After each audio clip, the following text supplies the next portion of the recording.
अस्सलाम वालेकुम नाजरीन, doctor Hamid Khan news round up के साथ। नाजरीन, हमने देखा कि अभी जो पाकिस्तान की सियासी सूरत हाल है, इसके अंदर जो पार्टी बनाई गई है जहांगीर तरीन साहब की तरफ से, इस्तेहकाम पाकिस्तान पार्टी, और दूसरे एंड के ऊपर कल परसों जो हमने देखा कि अली अहमद कुर्द साहब ने बड़ी ज़बरदस्त धुएंधार तकरीर भी की वकला से ख़ताब करते हुए, और उसके अंदर बहुत बड़ा तादाद में वकला ने उनको सुना भी। तो मैं ये जानना चाहूँगा ज़रूर कि पाकिस्तान में वकला बरादरी इस हवाले से क्या सोच रही है और क्या देख रही है।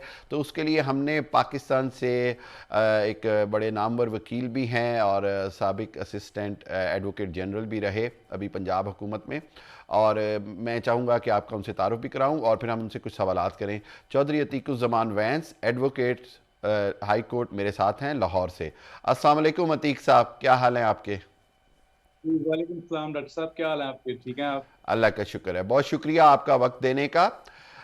मेरा ये बड़ा अहम एक सवाल है कि क्या ये जो जहांगीर तरीन साहब की जो पार्टी बनी है, जिसके अंदर हमने देखा कि अब उनके पास बहुत सारे इलेक्टेबल्स तो आ गए हैं, और बकौल सायरा बानो के अब सिर्फ वोटर्स की कमी रह गई है, तो हम ये सवाल बार बार लोगों के जहनों में उठ रहा है कि क्या ये तकसीम वकला बरादरी में भी नज़र आ रही है? क्या वकला भी तकसीम हो गए हैं, जो पीटीआई की एक बहुत बड़ी स्ट्रेंथ थी? नहीं नहीं, ऐसा कुछ नहीं है। अभी तो पार्टी उसका फेस ही सामने आया है। अभी तो वोटर्स की और जो कारकुनान की जरूरत है।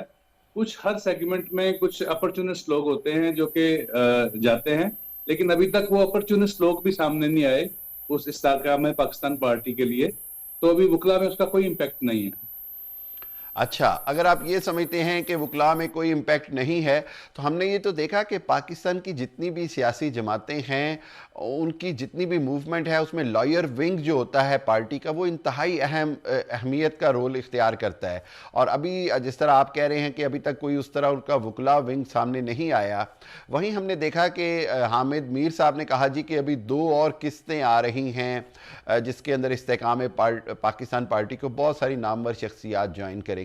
क्या आपके पास कोई ऐसी इतलात हैं कि वकला में भी कोई जा रहे हैं, या कोई नामवर वकला, कोई साबिक सदूर बार के, या कोई भी ऐसे सेक्रेटरीज या कोई बड़े नाम आपके आपके इल्म में हों?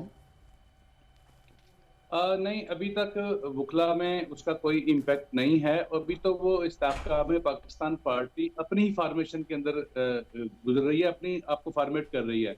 तो अभी उसका अपना असल चेहरा सामने नहीं आया, सिर्फ उसकी अपर एक जो सेगमेंट है वो सामने आया है।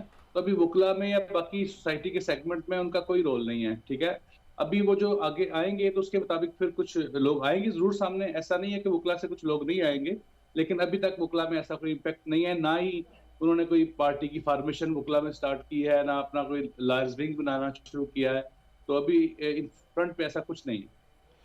अच्छा, आपने चूंकि अभी हालिया दिनों में पिछली जो परवेज़ इलाही साहब की गवर्नमेंट थी, उसमें आपने बतौर गालिबन असिस्टेंट एडवोकेट जनरल उनको सर्व भी किया। आप क्या समझते हैं कि जो अभी मौजूदा हमारी अदालती निज़ाम की सूरत हाल है, हाई कोर्ट की सूरत हाल है, और उसके अंदर जो बहुत सारे मामलात हैं, उसी हवाले से क्या पाकिस्तान में, आपसे एक सवाल है कि मुफाद आमा के जो मामलात हैं, उसके ऊपर हाई कोर्ट, जो मौजूदा हाई कोर्ट है, क्या वो मौसर काम कर रहा है, या अदालती निज़ाम में क्या बेहतरियाँ आनी ज़रूरी हैं? नहीं, आजकल के हालात में तो अदालती निज़ाम बहुत प्रेशर का शिकार है, और वो अपनी परफॉर्मेंस नहीं दे पा रहा। बल्कि उनको आप जैसे सुप्रीम कोर्ट भी देख लें तो वो आपको हेजिटेट नजर आती है कई फैसले करने के लिए, जो कि आप माजी में देखें तो वो फौरन कर लिया करते थे, बल्कि एक्सपेक्ट उनसे किए जाते थे, और लोग उन फैसला होने से पहले ही उसका अमल शुरू कर देते थे उस पर। इस तरह अब बिल्कुल। हाई कोर्ट्स या कहीं भी वो अंडर प्रेशर है।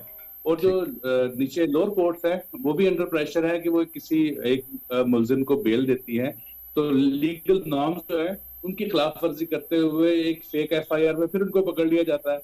तो इसलिए उनको, अवाम को इंसाफ मिल तो रहा है, लेकिन वो उसका इम्पैक्ट अवाम तक नहीं जा रहा, बिकॉज कोर्ट ने रिलीज किया, नेक्स्ट मुकदमे में आ गए।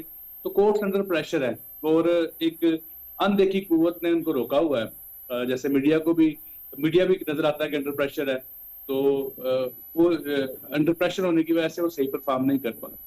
आपने बड़ा अहम पॉइंट की तरफ आपने निशानदेही की है। उसमें हमने देखा कि ख़ुद सुप्रीम कोर्ट के मुअज़्ज़ज़ जजेस साहिबान ने भी एक बार रिमार्क्स दिए, 2-3 बार, कि जब तक आप प्रेस कॉन्फ्रेंस नहीं करेंगे शायद आपकी गिरफ्तारी से जान ना छूटे, एक से दूसरा मुकदमा और दूसरे से तीसरा मुकदमा।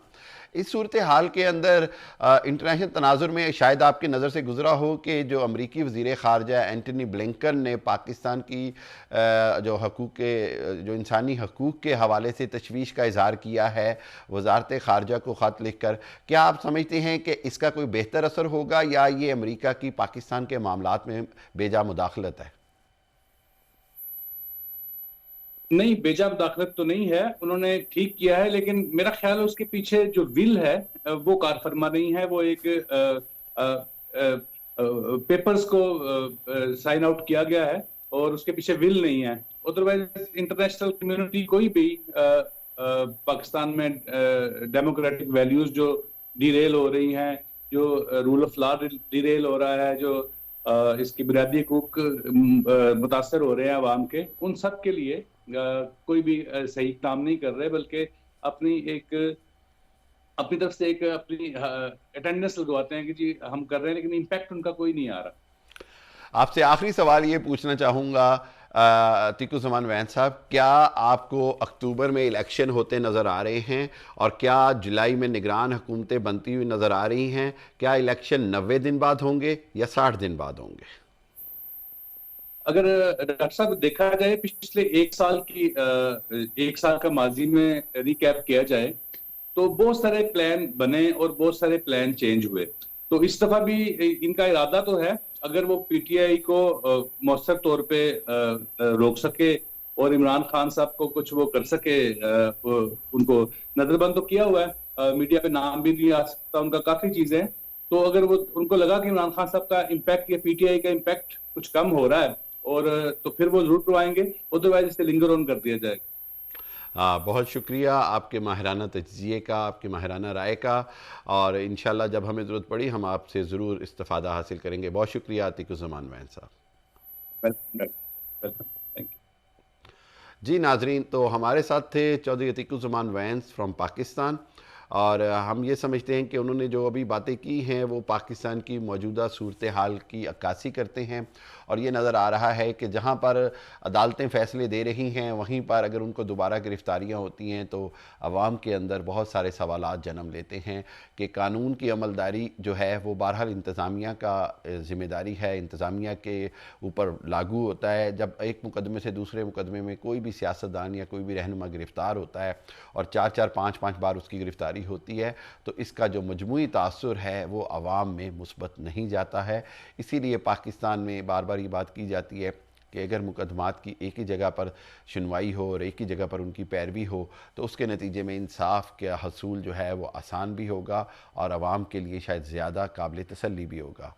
अपना ख्याल रखिएगा। न्यूज़ राउंड अप के साथ डॉक्टर हामिद खान अल मशरिकी को इजाज़त दीजिए। अल्लाह हाफ़िज़।